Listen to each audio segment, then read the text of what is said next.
How can we optimize our own personal systems for getting the most meaningful work done? Well, the way you optimize personal systems is really implementing the getting things done model. You need to make sure you have capture tools wherever you are.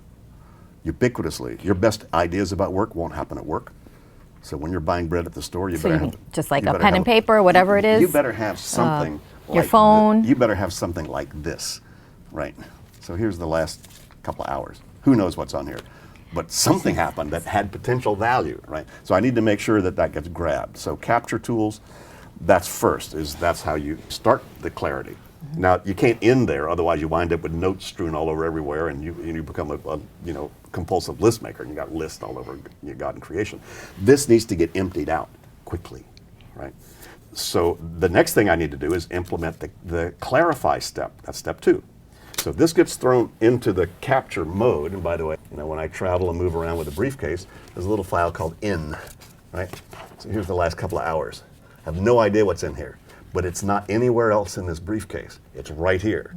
So on the plane to Amsterdam tonight, this will get emptied, right? And I will move to step 2 and step 3, meaning I'll clarify what those are, whether there's an action step required, or whether it's just reference or whatever. I'll define what it means.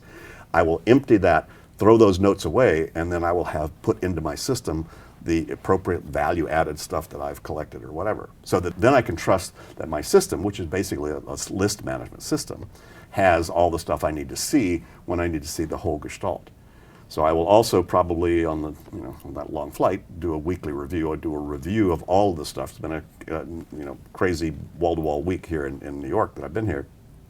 So I'll need to go through all of that and say, is there anything I missed? Do I need to catch up anything? Make sure my project list is current. I need to then make sure that my action list is current. And then I need to step back and reflect on the whole thing. So that's how you do it. These are very real steps. These are immediately. People say, how long does it take to get value out of this process? About 30 seconds. How long does it take you to write down the 5 things, Vaishali, that are most on your mind right now? Decide the very next action on each one and park those reminders where you think you need to see them. That's about how long it takes to suddenly feel, wow, I'm more in control. I'm more focused. And that's going to allow you to then make much better strategic choices about what to do. It's really just getting organized. Yes and no. Organize is stage 3. See, if you just try to go get organized, most people have tried to go get organized and all they're doing is rearranging incomplete piles of unclear stuff. Look at most people's to-do lists. You see things like mom.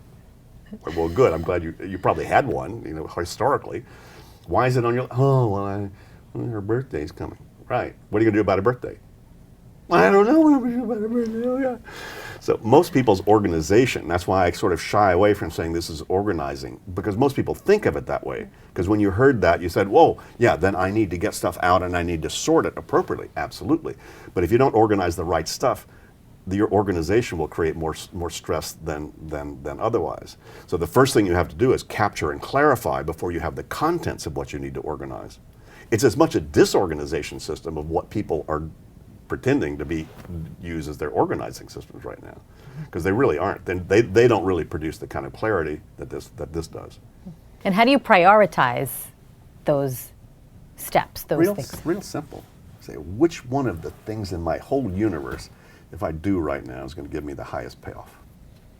Now, that then begs the question, well, which you are you talking about? And which horizon are you talking about paying off to? So it comes back to the vertical management goal. Okay, well, how closely aligned are you with your life purpose and what you're doing? And if that's still a little unclear, that's okay. How about looking at all the projects you've committed to and saying, okay, which one of your actions is going to relieve the most pressure off the one that's pulling most on your attention right now? In a way, it's the simple way to think about this is, well, what most has your attention right now? And what do you need to do to get that off your mind? That's where I am right now. I just wander around and say, what's keeping me from being totally present in my mind right now? Because I've discovered that once I get clear, the next thing obviously shows up that, for whatever reason, what other lifetimes or other levels of me are aware of what I'm really doing more than, some part of me is here, my higher self, my intuition, whatever you want to call that. Then it's room for that to then present the next thing to me. So all I have to do is just handle what's in front of me with excellence and elegance, with as much presence as I can, and the next thing automatically shows up. So there's a real sort of spiritual component to this whole thing as well. There is for me.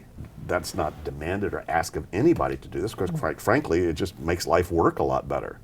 But if there is a component to you that says there is a higher thing that I'm doing, there's something of higher value to what I do, this is not spiritual work, but what it does is if you're focused on that, it will give you a lot more room to do that with a lot more clarity.